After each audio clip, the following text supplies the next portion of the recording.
Cool. I'm going to start audio. I am recording video. Real quick, I'm going to go over to Twitch and see if it has actually. Because I'm in OBS Studio, because I was having trouble with Streamlabs OBS. So I just need to make sure this is actually working. See my channel. Oh, wow, this is deeply surreal. I'm watching myself in a delay on the Twitch stream. I don't like this at all. Oh, yeah. Yeah, Twitch is weird. That's weird. I don't like Or this. any sort of streaming thing is weird. Yeah, alright. Closing out of that so I don't have to think about that. It's like my nightmare. Alrighty. Chat windows. Recent raids. Oh, it's not raids in like an MMO, is it? Oh, should I have that open? I should probably have that open too, huh? The Twitch. I don't know. I mean, I have no idea. I don't know how any of this works. Are we already live? Yeah, we're live. Oh, we're live. Oh, cool. Okay. Yeah, that's the thing that's happening. Oh, awesome. I'm gonna...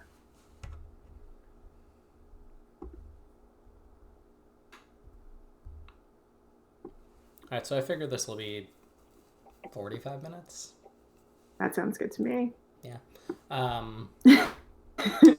The original plan was probably an hour if people were drinking, just because people ramble when they're drunk. Yeah. So since I'm drinking coffee and you're drinking kombucha and V8, I think we'll probably go faster than normal. Yeah, we'll see. This is real weird, by the way, drinking V8 out of a wine glass. I can imagine. This is an idea. That's a big wine glass. That's a wine glass for like a genuine alcoholic. You know what? I don't know much about wine glasses or wine. Fair enough. Just filled it up with V8. I just always shot for like the bottle size glass. The like a large Vikings goblet was what I thought was like an appropriate portion size, and apparently that's not the case. Apparently it's supposed to be like this teensy-weensy delicate thing. I'm like, why do I want that? I don't. Yeah. So I see we have Mary in the room. I also am running OBS instead of Streamlabs OBS, so I cannot actually see how many people are in here, which is going to be interesting because who knows? It could be like 100 people. We could just take a guess. We'll just take a guess. I'll say, okay, 3. You're going 3. I'll say 40. Okay, it's just Mary. It's 1 is the answer. I mean, I'm on it too. That's 2 people. That's fair. Mary says it's just me. I murdered everyone else. Believable. Oh, okay. Yeah, I could believe that. So, episode 1. Interview 1. Banana Chat. Cool. Where are you? Are you in Jersey right now? I am in Jersey. Sorry, I just opened up the Twitch to see how it looks. Yeah. And it looks great. Does it? Does it actually? We look great. Do we actually? I think we look great. Hot fucking garbage. Let's see. Let's. I'm doing the same thing. We dressed up for this. We did. I mean, you more than me. I just wore a cyberpunk T-shirt. You got a hat? OCP for life. You got a hat? That's a lot. I do have a hat that is a lot.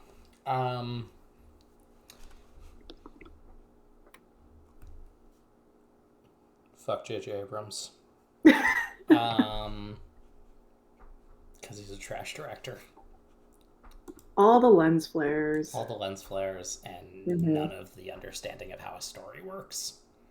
I just finished a master class from Neil Gaiman So I'm taking master classes right now because, quarantine time. Why Love it. not? Yeah. And I'm taking his master class and I'm taking RuPaul's master class at the same time. Granted, I understand that both of them they have weird things going on in their lives. Yeah, is Uh, RuPaul's masterclass like how to make money by fracking in Wyoming? uh, no, but it's weird. It's very strange. Like I don't really understand what it's for. Like I forgot what the title was. It was something like how to become yourself or some shit like that. Are we okay with cursing on here? What do you think? I will say no. Just kidding. I'm gonna curse a lot. Good, thank you. Please. But yeah, it was like some weird how to reveal your inner self or some shit like that. Um, and so far, I've learned that everything that I've been thinking with my creative process is correct. So I'm doing a good job. Wait, so Yay! I spent 100. Is RuPaul going like full Gwyneth Paltrow? Because I that's some feel like goop like style shit right there.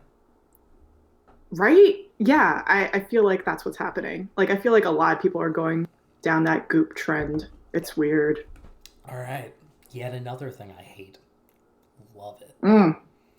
I Um, hate watch all of all that stuff. yeah, I just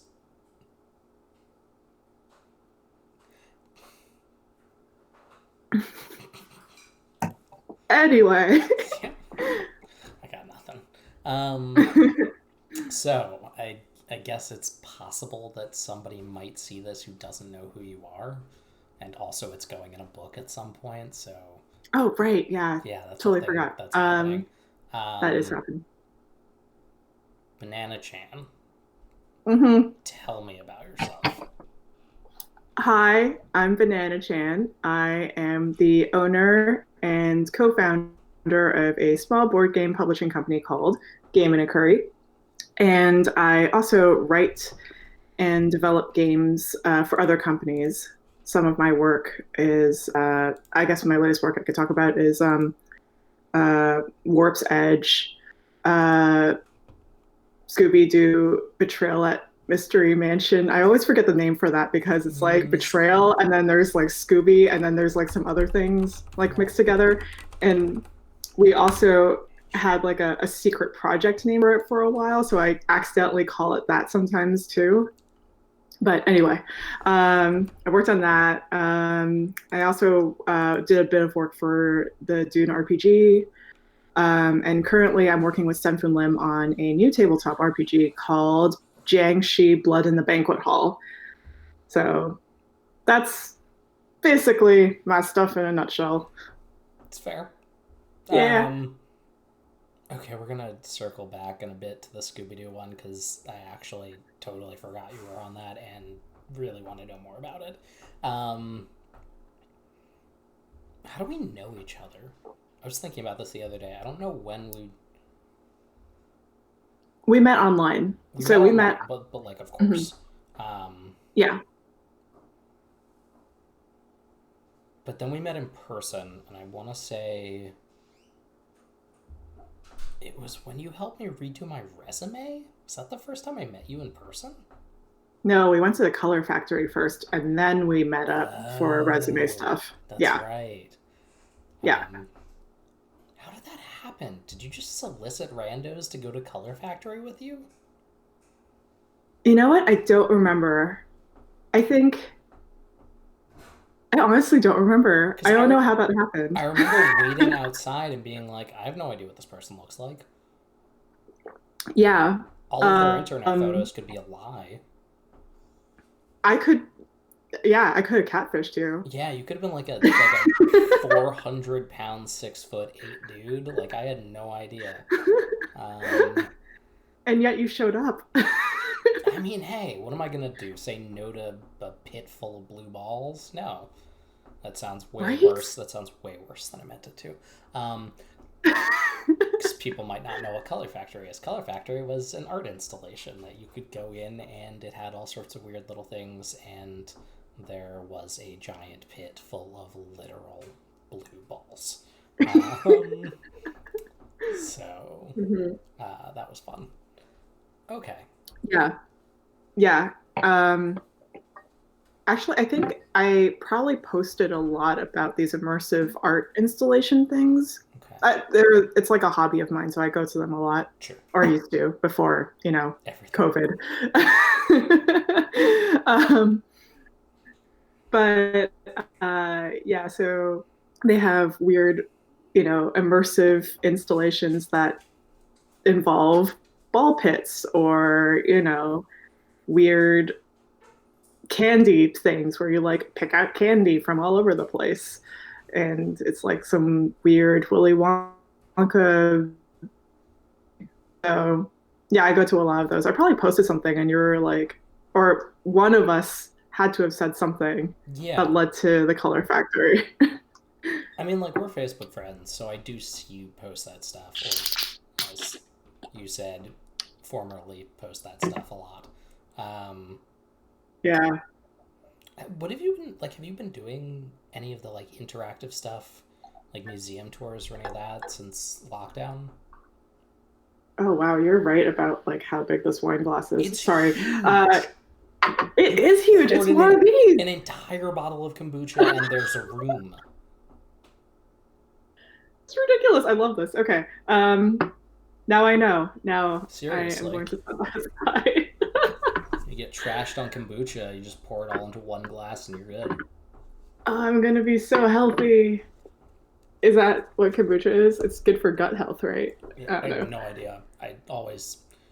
My only association with kombucha is when I worked at Brooklyn Game Lab, there was a kid who every single day came in with like multiple bottles of kombucha. Oh wow. So I don't really know. Well, now you're now reliving that experience. Please no, the kid was terrible. Oh, I'm sorry. I will not be that kid. Thank you. You were way better than that kid. I don't remember any of the people's names. I don't even remember most of my coworkers' names from that place. I remember this kid's first and last name.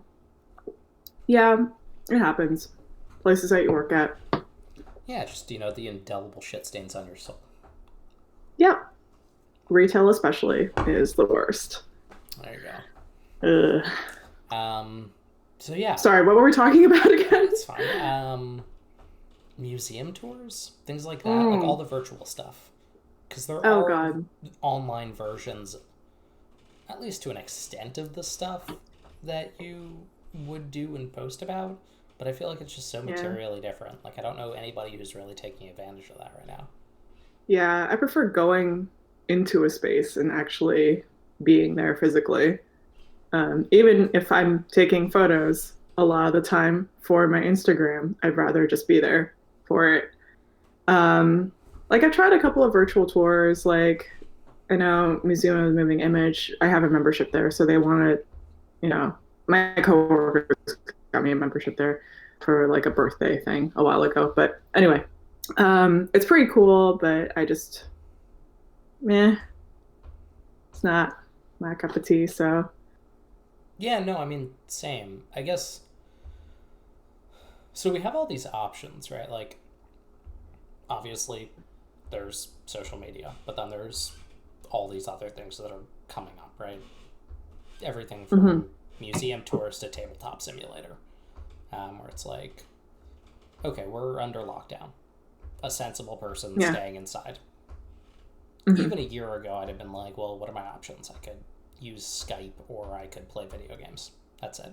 And now there's like this whole range of things, and lo and behold, what am I doing? I'm on Discord and I'm playing video games. I'm not like actually doing any of the cool shit that's out there. And I don't know, we're analog games people, right? We're not digital devs. What's that about? Like, have you been playing board games? Is it just like you and your business partner, Herb, like playing board games occasionally? So, I mean, okay, I think the issue with a lot of these companies doing like museum tours or whatever, they're not immersive enough, right? I think with role playing games, it's easier to get immersed. Um, so, like, for example, I'm making a few live action online games right now. I've been doing it since like 2016, right? Like, I've been writing like online slash solo slash whatever experiences Mhm. that don't require a table for like a while. And now that it's quarantine time, I feel like I'm getting like a lot of people asking me if I want to like join collectives and like do like more online stuff. And I'm just like, maybe. I don't know. I don't know if like I my work could thrive that way, but we'll see. So, Yeah, I guess even in the name, right? Like, is that the best term? Online in person? Like, oh, what is I what does that mean? That seems almost oxymoronic. I think what was it? Garrett Renning, sorry, Garrett, I forgot your last name. Renninghaus? Yes, he coined live action online games like Laugs as a thing. Um, and those are cool. Like, I think Laugs It's a terrible sounds acronym. funny. I know it sounds so funny, but I think they're cool. I think that they're doing something that a lot of other games aren't really thinking about doing, or they weren't until now. Um, but at the same time, I feel like a lot of people, or at least a lot of the games that I'm seeing, aren't quite there yet in terms of immersiveness. And that includes my own games. Like I'm feeling like in these games, or as I'm like running these things, it still just feels like I'm not fully present. Like I'm still this Sure. is going to sound terrible, but I'm still like twiddling around on my phone. I'm still like, doing whatever. I think that the most immersive experience I've had with something that's like that is probably Avon's game, As We Know It. It's where you're in a Okay. closet. So I don't know if you played it, but I haven't, you but all I have cell know it. phones. Okay, cool. So for everyone who doesn't know about it, you are in a closet. It's dark. Or in a dark room or whatever, Mhm. and you have your cell phone, and you're texting other people about an alien invasion that's happened, and you're trying to hide out from them. It's very scary, and I think that that's like one of the rare times where I felt like, okay, like this as a medium feels right for me. Like I think using our phones feels more comfortable than like using something like this, right? Like something like a Zoom chat or like a whatever video chat. It just doesn't feel as I don't know, it just doesn't have that same tangible nature, right?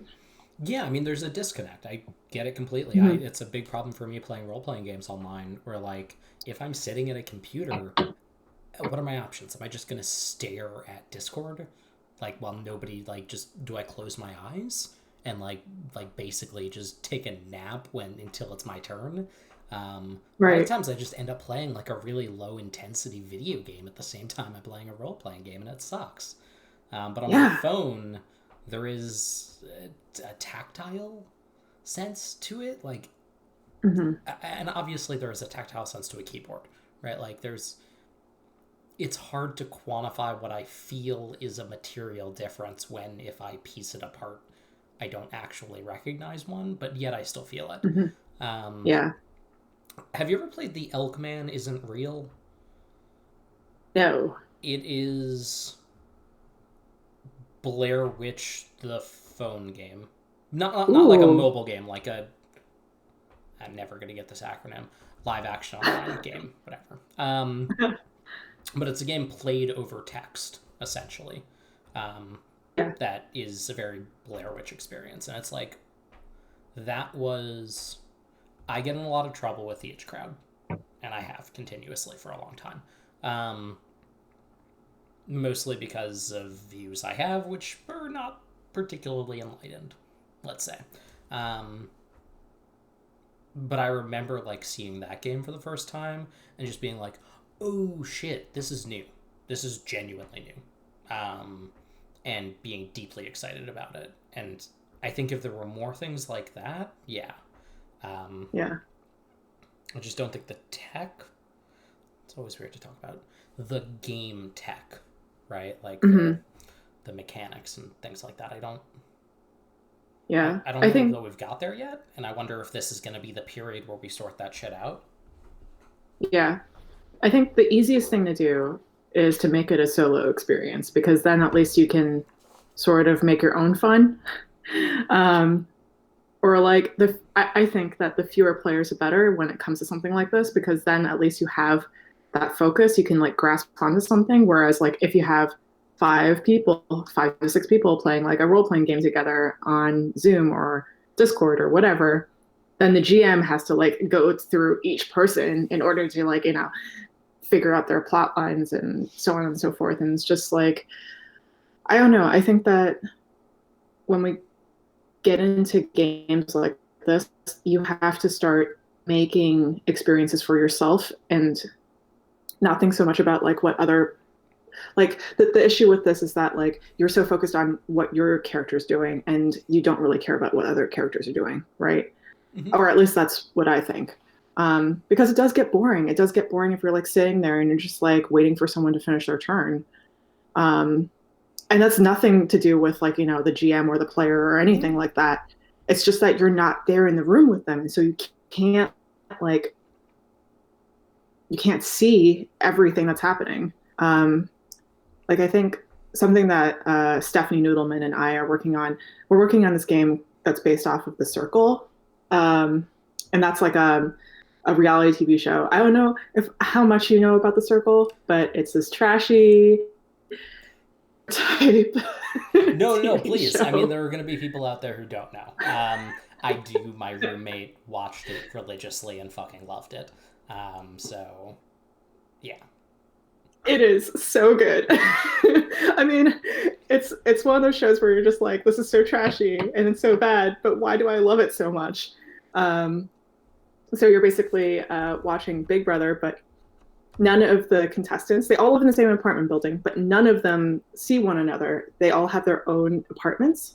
So they're, away from one another. Sure. And it's basically isolation, right? They're all isolated from one another, like right now. And they're texting one another and they're voting each other off based on their text messages and their profile pictures. It's so dystopian and so weird, but it's very relevant to right now. Isn't there like a weird catfishing element to it as well? So in the TV show, you can catfish if you want to. Okay.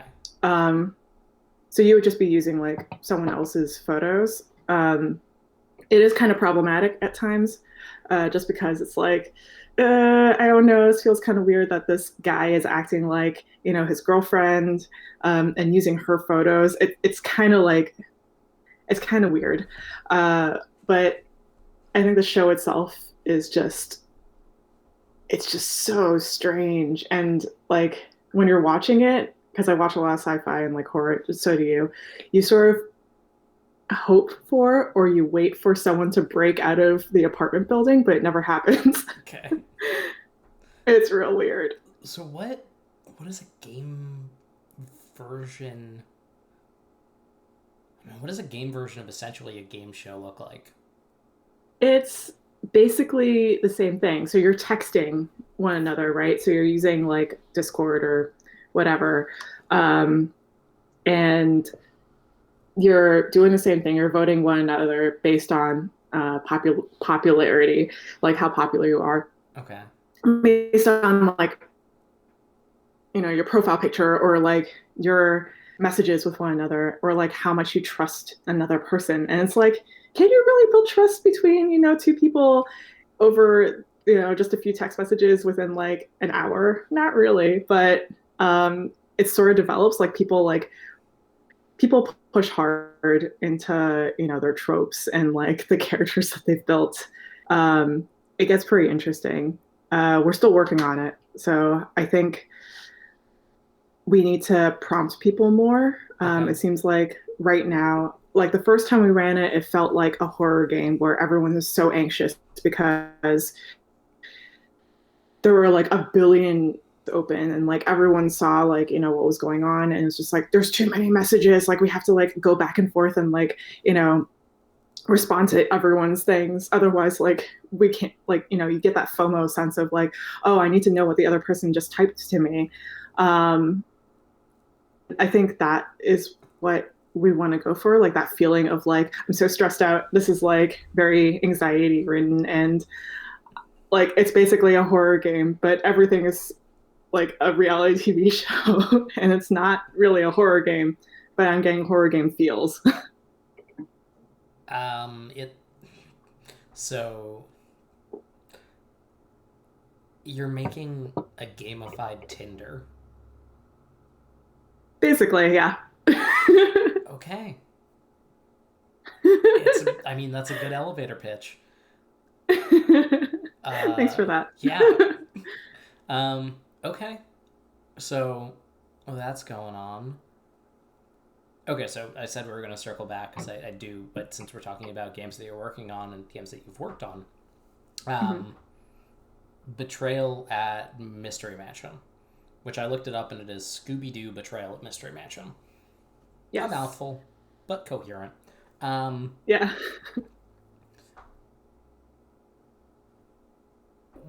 Just tell, like, how did that happen? So I'm friends with Brian Neff, who is awesome. He's a great guy. We've been friends for maybe about like 6 or 7 years now, and then he tagged me into this project, and it was him. The core team is him, um, Noah Cohen, and Rob Davio. So Noah and Brian are the main designers, like the lead designers. Okay. Rob, also, does a lot of design work, but it's mostly them. And then I got hired on to work on the haunts, which are now mysteries. Okay. So I did the development for the haunts, wrote the haunts, and we went back and forth and basically like cleaned it up, made a thing. It's an interesting game for sure. Yeah, I mean, is it out yet? No, not yet. So Okay. the release date was supposed to be May 15th, I think, but with COVID going on, I don't know if it's still happening. Being pushed back. Yeah. Yeah, I'm not too sure, but Well, I'm looking forward to that one, at least. thanks. Though who knows? Who knows if any games ever come out ever again? Unless they're online. Yeah, seriously. I mean, I assume you saw. I assume you have to have seen, because of Damon Curry, the Alliance and Diamond news. Yeah. Yeah. Yeah, we'll see. We'll see what happens. It's a weird time right now. We have a Kickstarter coming up soon as well for um, Battle of the Boy Bands, Okay. and it's by Cleo Youngsu Davis and Vicky Ho. So it's a card game that's like a take that game. Sure. And I guess our main concern right now is that we take it to Kickstarter. Maybe it doesn't fund because, like, we don't, people aren't having the best time with finances. Like, let's face it, like people are losing their jobs, and it's not the right time for a Kickstarter. But at the same time, we have contracts, we have like all this other stuff that we promised that we would, actually do, and we don't want to let anyone down. So we've pushed it back twice already.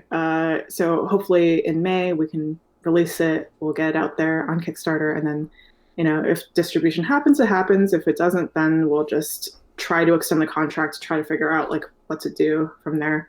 We are offering a pledge level for people who have been impacted by COVID, so like it'll be cheaper. Where you're just paying for like the game itself, like manufacturing costs and like shipping, and that's it. Okay.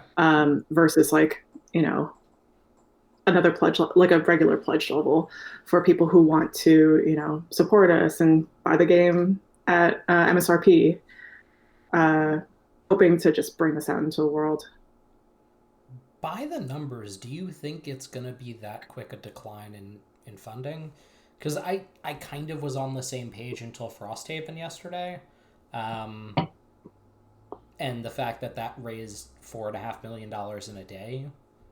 Mm-hmm. Like, I almost wonder if, like, in the beginning of this thing, it's going to be panic spending on Kickstarters. It's going to be people Mm-hmm. backing every possible thing because they're stuck inside and they have nothing else to retail therapy on. Yeah, Um, I it's think that's. Oh, sorry. What were you saying? no. That's it. It's just Yeah, I don't know how this thing breaks down. I think in the long term, yeah, but just in the yeah. short term, I could see it actually being a phenomenal time to launch Kickstarter. I think yes and no. So there's the ethical side of things where it's just like, do we want to do we want to have this out there, I and like, do we mean, want people to spend money on only something only ethical that they consumption don't under need? capitalism is eating my whole ass, as my friend Holly says. Um, Right. But we're trying to do the right thing as much as we can. Um, and obviously, if that means like having a pledge level that is cheap enough for people to oh, actually want to spend the money, then yeah, no, totally. I mean, sure. community levels are always a good idea, right? Like, Hmm. I think more companies, more projects should have either community pledge levels or community copies that come out of the funding total in Hmm. some manner. Um, Yeah. that being implemented on itch was one of the like genuine best things that I think that platform has done for the community, is starting to normalize the concept of community copies. um, Mhm. I guess I'm just not quite at the point where I know how, like, do you know what vice stocks are? Do you know what that refers to? Mm-mm. Guns, tobacco, alcohol. Oh, yeah, yeah, yeah, Vices. Um, yeah, yeah. Old adage, I economic downtimes invest in vice stocks. It's not that people stop mhm. spending, it's just that people spend on different things. Um, Yeah, I think I mean, we are really small. Like that's the second thing, right? We're a super small board game publishing company.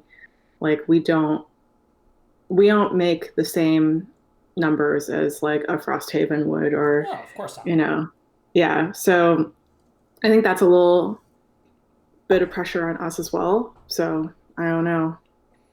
I mean, have you guys. So, what are the games that you've currently have out under your own imprint?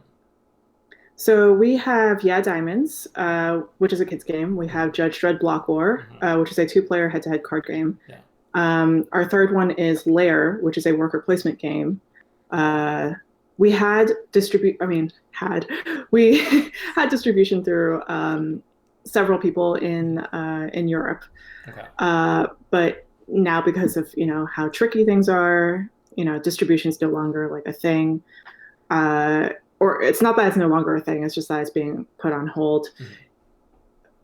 I think that if we were to go ahead and fund everything and like get it all done, say we do fund, Mm-hmm. right? We'd still have like several copies sitting in the warehouse, just like collecting dust for a bit, Sure. which, it's not bad. It's just a weird position to be in. Yeah. Have you considered doing print and play copies for any board game titles? Ooh, ooh, Nope. no. All No way. That is not a route that I want to go down. right, fair enough. Um, Tell me more, please. oh God. I don't know. It just feels like, first of all, it feels like a lot of work. Okay.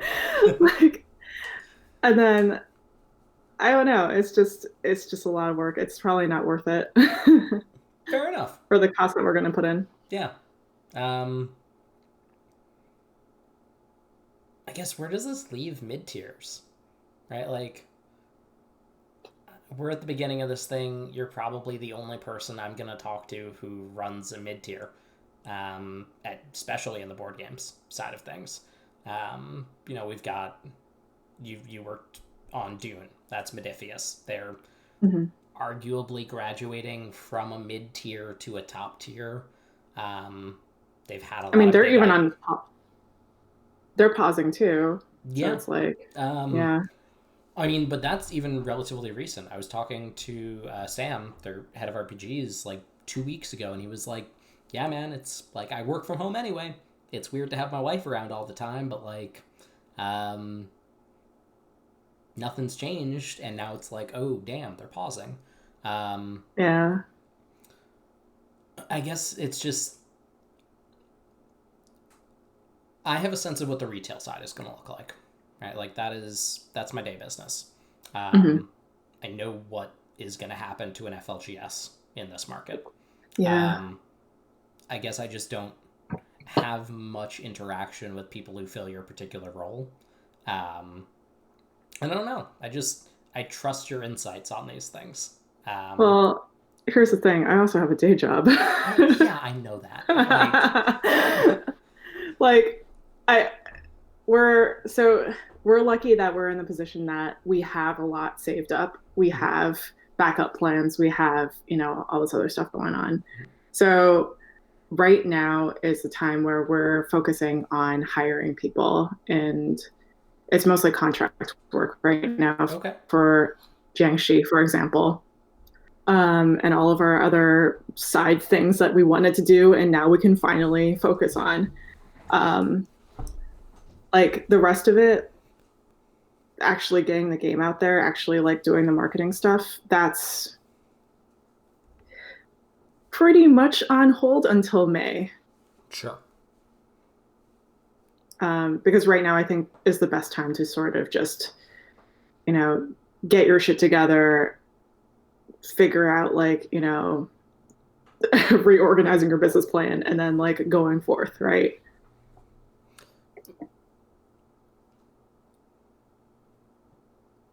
Do you think there's going to be opportunity for people who can get their ducks in a row right now? I think it depends. We're again like my company is super lucky. Like we're in this really lucky position where we can actually put things on hold and like focus on other projects, right? Sure. Like not every company can do that. So yeah, I can't really speak for others. We're in a pretty good position. Of course, right? Like, um, it's the classic problem about making any generalization from an individual's experience. You can't talk about others. Um, Yeah. And I don't want to say like, this is what we did, so you can do the same thing. Like oh it's yeah, of nothing course like not. that. Though, Yeah. please, do you really honestly think anybody listening to this is going to be in a position to actually do something like that? I don't. No. I don't think some like former Hasbro exec is watching this and being like, maybe now it's time to get back into the game. Um, yeah, I'm pretty sure it's like, yeah, I think it's my friends right now, basically Yeah. watching this, and then in like 6 to 12 months, a whole bunch of people I don't know reading it in book form. I think Yeah. we're one of the benefits of this method is we're in the clear. You could literally just say, yeah, just dump your entire company and buy gold right now, and nobody's gonna see it for like a year. So I yeah, mean, I could say like spend all your money on content creators if you have the money saved up. sure, yeah, But yeah, honestly, like that's what we're doing. We're hiring artists, we're hiring writers, we're doing all of it right now because people need jobs. I mean, like, people need jobs, and right now is the best time to do it. yeah. Right now is the best time to hire people. I was talking to my landlord for my business the other day, and he was like, this sucks. This is terrifying. Also, Hmm. every single project that I had in development is now finishing under budget with better teams than I could have afforded before because Exactly. everybody needs work. Um, Yeah. it's like that is an opportunity. You got the funding, you got an idea. This might be the time to actually take a stab at it. Right. Exactly. Like if Uh, you want to get your project done right now, it's the mm-hmm. best time to do it. Okay, we're coming up on 39 minutes. I Ooh. said we're going to be at 45. That went fucking fast. Should we just keep going? Yeah, what? I'm having fun. Yeah, I don't really have anything else going on. Um, I don't know. What else do you want to talk about? Oh no. I really don't. Yeah, me either. Like, Oh, I could talk about Jiangxi. oh yeah, do it, please. All right, cool. So Jiangxi Blow in the Banquet Hall is uh, a project that Senfun Lim and I have been working on since 2018. And this is like way before COVID, right? Yeah. So this is basically about you're taking on the roles of a Chinese family running a restaurant in Chinatown, in 1920s Chinatown. We have like a whole section on like different Chinatowns and whatever. Okay. So you can like choose one to play in. But basically, at night, Jiangxi come out and they're hopping vampires. They're like attacking everyone. But in the daytime, you're faced with like oppression and systemic racism and like, having to make sure your customers are happy. So this is like sort of this weird pet project that we had been working on for the last like 2 years.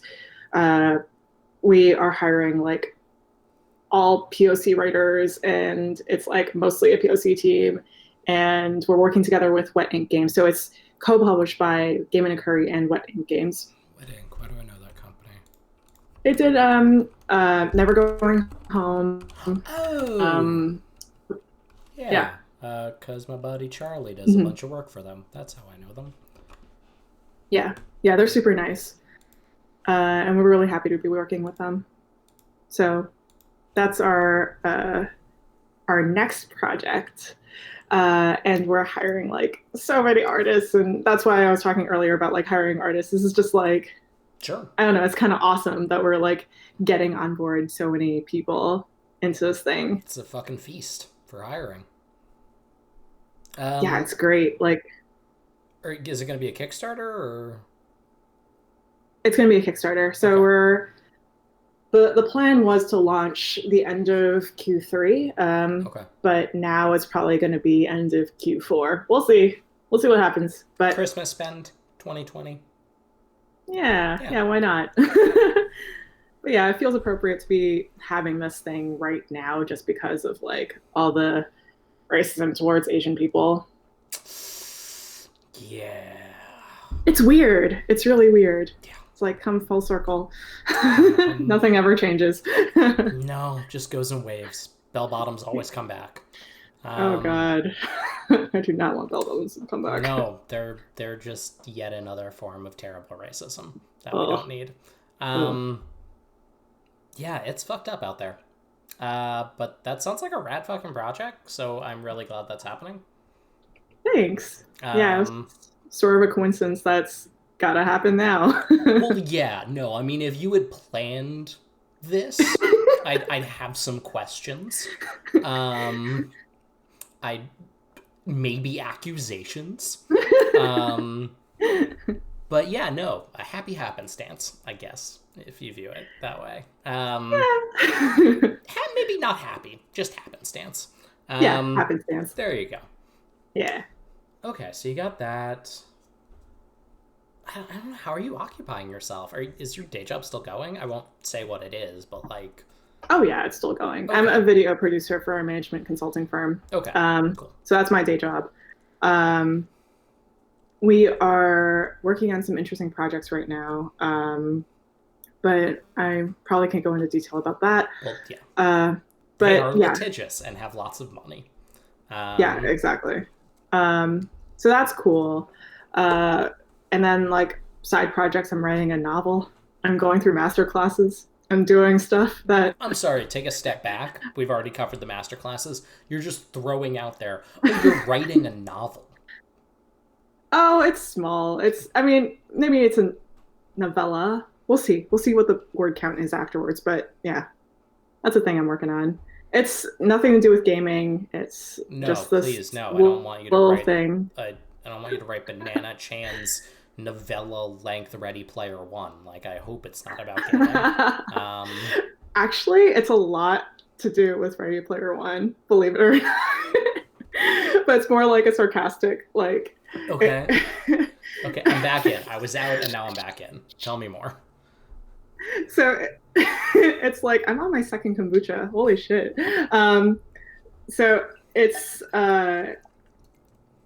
the high level concept is that it's about this teenage girl who is sort of like the Holden Caulfield of this novella slash novel slash whatever, and she uses a lot of social media, and there's like a sci-fi element where like people plug into like house parties and shit, and she's under like a lot of stress from home slash her school slash all the misogyny that happens either on the internet or like in real life. And then she decides to burn down the school. So, spoiler alert, she burns down the school. Okay. Yeah. Sounds more Carrie than Ready Player One. Oh, maybe. Well, there's like a Ready Player One element to it. Okay. Mostly because it does is like a lot of weird, like, I mean, not so much the pandering with all the IPs and shit, but it's got it's more like Black Mirror, I guess. Okay. But I hate what's his name? What's that guy's name? Who made Uh, Black Mirror? yeah. The Hold on. executive producer or whatever. I know I exactly. can't stand him. Uh, He did Newswipe. yeah. I couldn't stand Newswipe. There was Screen Wipe Charlie and Newswipe. Brooker. I just Charlie Brooker. Yeah. Like I appreciate the work that he's doing from like a far away viewpoint. I just can't stand like You don't have to say nice things about people who won't hear this. this is true. But then like what if someone's just like, I'm a hardcore Black Mirror fan and you just said this thing about Charlie Brooker? Fuck them. I don't know. I don't know. What do you want me to say? Just, I'm sorry you have garbage taste. Like, This is true. Yeah. I sometimes. just like can't stand. Can we talk about Charlie Brooker real quick though? Go ahead, Like please. how much I just can't stand like the way he writes women. Okay. Like it's always got to be this, oh, it's because she wants a baby or it's because she wants a family or she's got this obsession with social media or blah blah blah, and it's like oh, she's a pop star. Like every other male protagonist doesn't have that. Mhm. Like all the other episodes, they don't have that. It's just, I mean, yes, I understand that there are different writers for every episode and yada yada, but still, Charlie Brooker's involved. Can't stand him. Charlie Brooker. Mm-hmm. There you go. Final Exactly. opinion for this stream on Charlie Brooker is, there you go. All done. See, simple. You don't have to say nice things about people. It's okay to just slander people. Oh my god. Slander and libel are fun when nobody's gonna come after you because you're too small. This is true. That's what This is I've very learned true. about Twitch so far. I can get away Thanks, with Joe. anything because nobody knows or cares about me. Well, who do you have shit against? Like, Everybody. there's Who do I J.J. like? Abrams. You hate J.J. Abrams. Oh, you know who I hate also? Shane Dawson. I can't stand him. I have no idea who Shane Dawson is. I'm Do you know looking Shane this up. Dawson? Let's Yeah, see you don't this. YouTube as much as I do. I YouTube so much. Oh yeah, I I don't feel YouTube like- at all. I don't know who this. Wow, this dude looks like a. Oh. What is? There's like, okay, so there's a spectrum of popular YouTubers, right? You have the Shane Dawsons, you have the Paul Logans, you have like the Rice Gums, you have like all these, these people. So, Rice Gum and Logan Paul, they're all in that flexy spectrum or flexy end of the spectrum where it's just like, look at how much money I got. Look, I'm such an asshole. Like, I will do these terrible things and get away with it. On the other end, you have Shane Dawson, who's like, I'm friends with everyone, and I'm going to go out of my way to find out how, these assholes live their lives and try to redeem them. They don't need redemption, Shane. You're just doing this for views. It's totally fine. And I don't know. It's just like every time he has to go redeem someone, it's coincidentally like a white YouTuber, right? It's the weirdest thing. There's that, and then also just like he invites on this mental health specialist slash therapist slash whatever, and I don't know. It's just like very, I don't know. It's very manipulative the way that they like film things because they're just like making him seem like the best guy ever, and He's not. He's in it for the views. He's in it for the money. He's not doing it for, anyone else. It's pretty obvious. This I've had a long-standing bet with myself that if I ever had the ability to like kill Dr. Oz or Dr. Phil, any number of people like that, and could get away with it, I'd do it in a heartbeat. Just because I don't like them. Oh, Purge. Okay. Who's your top 10 on the Purge? Or top 5. We'll do top 5. The top 3. First top 3. 5 people I see on the street. Like, or am I supposed to like plan this out?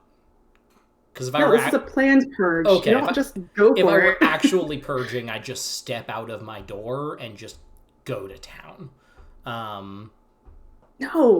Planned purge. Planned purge. Okay, so like I'm like lying in wait, and then like the clock rolls over, and then I kill them. Okay. I don't know. Top 5.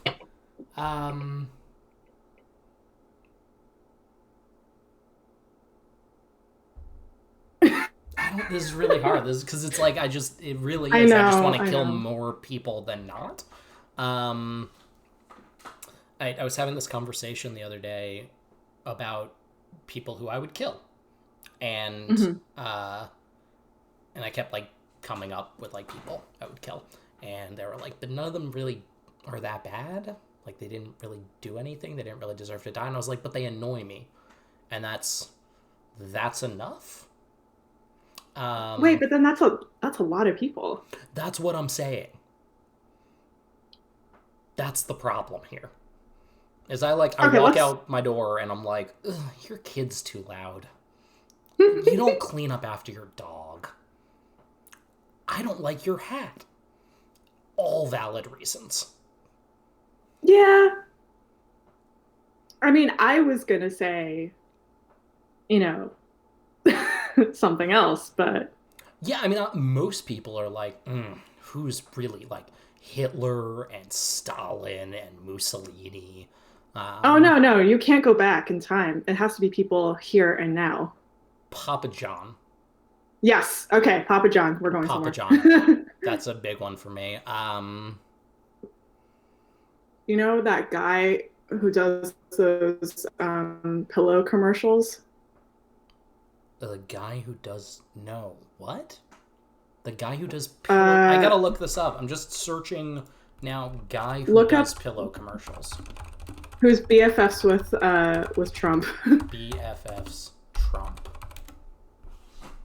My Pillow creator Mike Lindell. I can't believe that actually worked. Oh, this fucker. Yep. Yeah. Right, I see it. Good kill. Well deserved. By the way, this is all just jokes. We're not actually going to kill anyone. This is just... Sure. Might as well have that disclaimer. I have to. Yeah, no, I get it. Mary says I'm only going to kill wacky inflatable men because that is the most annoying. And you know what? Fair. Fair point, Mary. They are pretty annoying. I don't know. Jeff Bezos is probably a big one. Yeah. But that's like an easy one. Like, I feel if I've only got 5, they've really got to count. You know who really annoys me? Grimes. Yes. Dead in a heartbeat. Good call. Grimes really annoys me, not just because of Elon Musk, but because she's Grimes. Yeah. No, I get it. Love her music, except for when she does like weird stuff to her music. It's like, I don't know. Her music videos are weird. Is Suge Knight still alive? Let's find out. Because if Suge Knight's still alive, Suge Knight's on my list. Suge Knight is he's still 54. Alive. He is 54. Well, if there was a purge this year, he wouldn't make it to 55, is all I'm saying.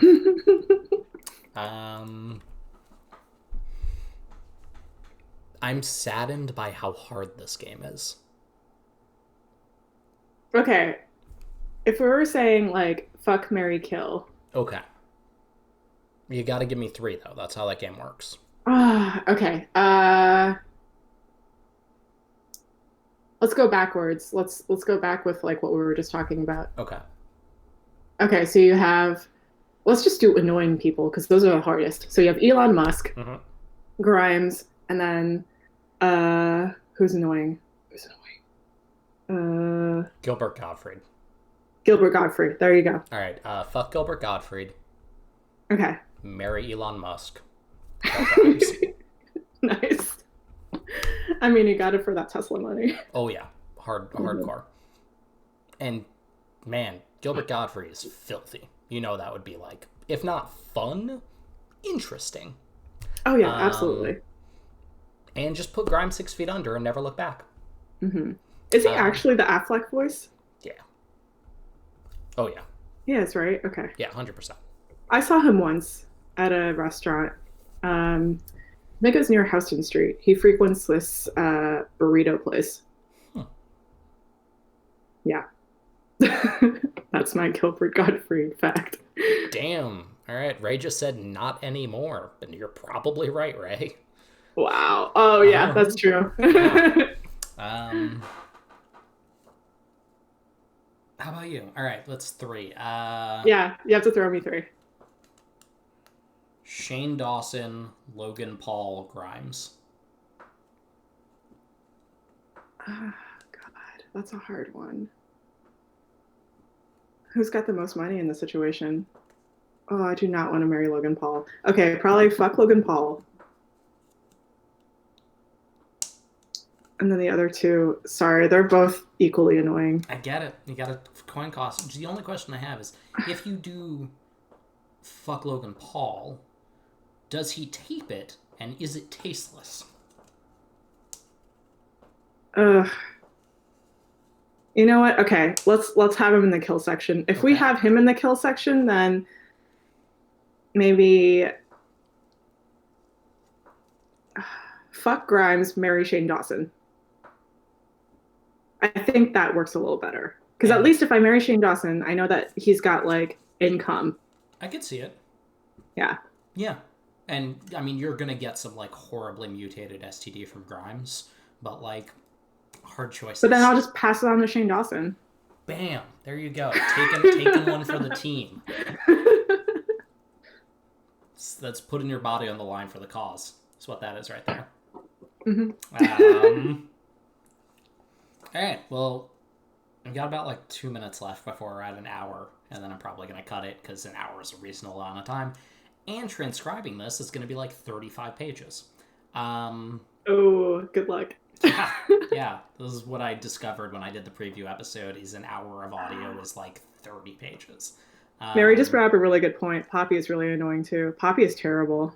Who's Poppy? Oh God. So Poppy basically copied someone else's look. So Poppy's affiliated with musician. So they were a pop star turned metal star, but she's not like, I don't know. It's weird because there are a lot of strange, maybe abuse allegations that are involved. Definitely like emotional abuse and like some other stuff, but it's strange. Like, so Poppy's old manager was Titanic Sinclair. Titanic Sinclair used to work with Mars Argo. Mars Argo had this look that was like, that is what we now know as Poppy's look. And so Mars Argo had like a lawsuit against Poppy, and it was mostly against Titanic Sinclair, but then Poppy was just like defending Titanic Sinclair for a bit, but then suddenly Poppy had this change of heart and was saying that Titanic Sinclair was an abuser, and also Mars Argo was also like in on the abuse and was like a terrible person.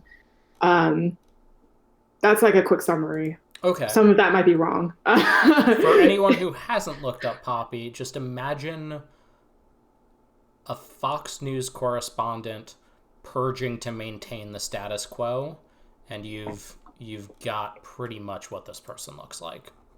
Mm-hmm. This is a nightmare. This is what passes. these days. Wow, that is just a full body latex suit on a child. Cool. Fuck popular culture. This is through YouTube. She started off as a YouTuber. Mars Argo is definitely the more talented one, but she also has like a lot of shit that she dealt with, like, through Titania Sinclair.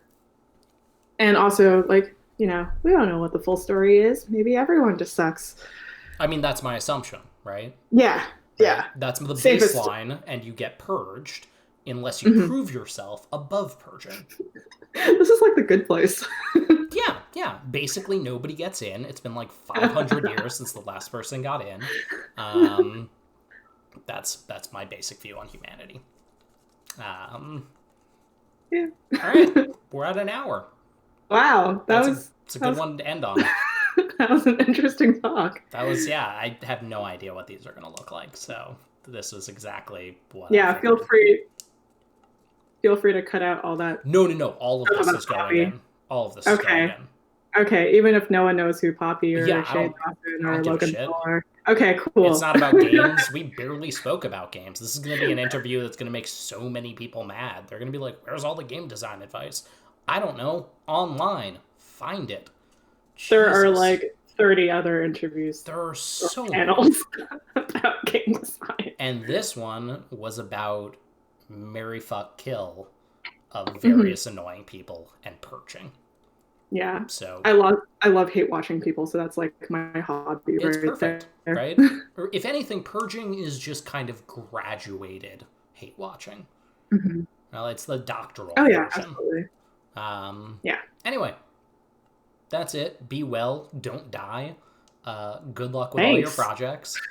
You too. And so long. Thanks for having me. Bye, everyone. All right, and streaming stopped. All right. Oh, so I will save that audio track. Please do. File, save.